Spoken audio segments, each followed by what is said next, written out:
Assalamualaikum warahmatullahi wabarakatuh. Salam sehat, salam semangat.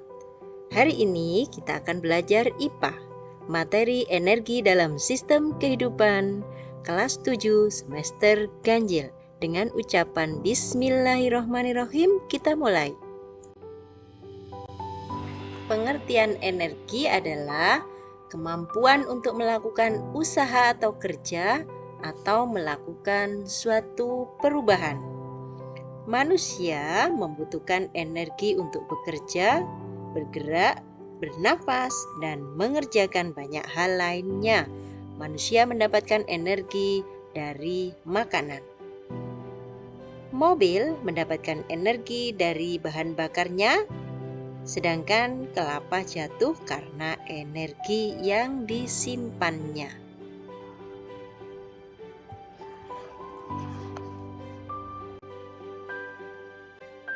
Sumber energi terbagi menjadi dua, yaitu sumber energi tidak terbarukan dan energi terbarukan. Sumber energi tidak terbarukan antara lain minyak bumi, gas, batu bara, dan energi nuklir. Sumber energi terbarukan antara lain energi matahari, pembangkit listrik tenaga air, pembangkit listrik tenaga angin, pembangkit listrik tenaga uap, dan energi tidal.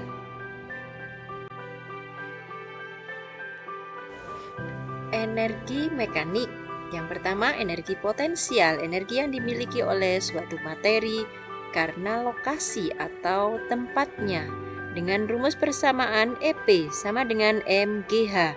EP adalah energi potensial sama dengan massa kali gravitasi dikali ketinggian. Sedangkan energi kinetik adalah bentuk energi ketika suatu materi berpindah atau bergerak. Dengan rumus persamaan EK sama dengan setengah mv kuadrat. EK adalah energi kinetik, sedangkan M-nya massa, V-nya kecepatan.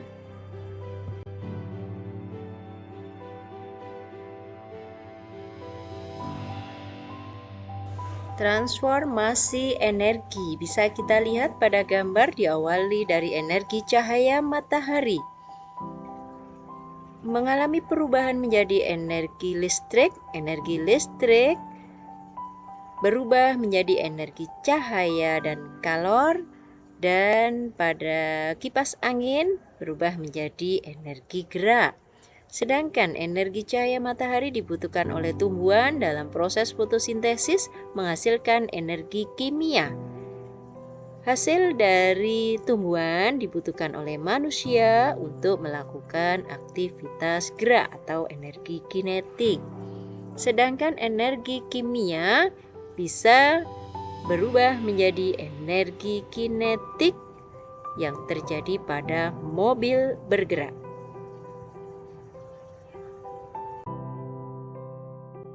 Transformasi energi dalam sel. Yang pertama, pada kloroplas.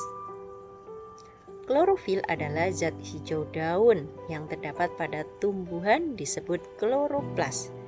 Klorofil berfungsi dalam fotosintesis. Energi radiasi sinar matahari yang ditangkap oleh klorofil berfungsi melancarkan proses fotosintesis, digunakan untuk mereaksikan karbon dioksida dan air menjadi glukosa. Selain menjadi energi kimia, hasil reaksinya menghasilkan oksigen dibutuhkan untuk beraktivitas. Jadi energi radiasi matahari yang berbentuk energi cahaya diubah menjadi energi potensial dan energi kimia. Sedangkan transformasi energi pada mitokondria. Apa itu mitokondria? Mitokondria adalah organel yang terdapat di dalam sel yang memiliki peran dalam respirasi sel. Di dalam mitokondria, energi kimia diubah atau digunakan untuk mengubah karbohidrat, protein, dan lemak. Mitokondria banyak terdapat pada sel otot, makhluk hidup, dan sel Apa itu metabolisme? Metabolisme adalah proses-proses kimia yang terjadi di dalam tubuh makhluk hidup. Kita lihat perbedaan antara katabolisme dan anabolisme. Katabolisme merupakan penguraian dari suatu zat menjadi partikel yang lebih kecil untuk dijadikan energi. Sedangkan anabolisme adalah reaksi untuk merangkai senyawa organik dari molekul tertentu agar dapat diserap oleh tubuh.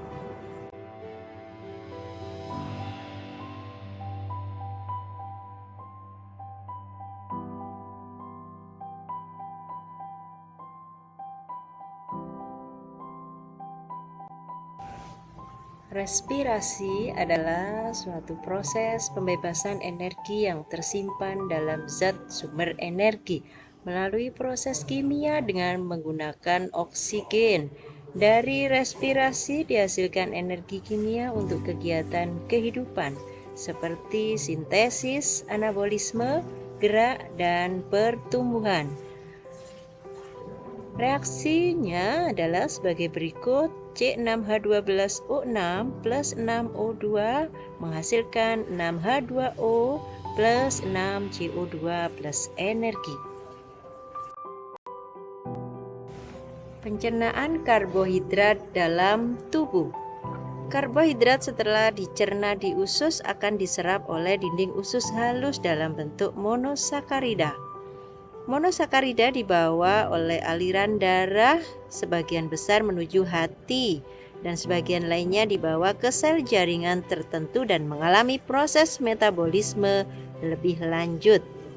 Di dalam hati, monosakarida mengalami proses sintesis menghasilkan glikogen, dioksidasi menjadi CO2 dan H2O atau dilepaskan untuk dibawa oleh aliran darah ke bagian tubuh yang memerlukan.